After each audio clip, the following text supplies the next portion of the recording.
မင်္ဂလာပါဒီနေ့ကျွန်တော် F family က F မိသားစုအပြည့်အစုံမျှဝေပေးချင်ပါတယ်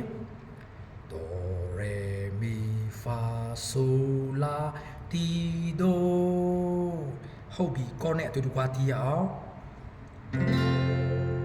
Re mi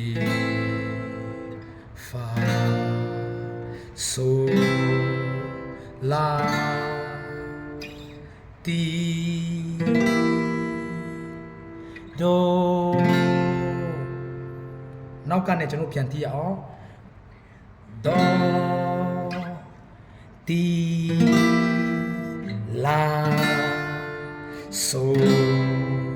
fa mi re do အားလုံးစင်ပြေကြပါစေနော်ကျေးဇူးပေးလို့ကျေးဇူးတင်နေအားလုံးဖျားကောင်းကြီးပေးပါစေ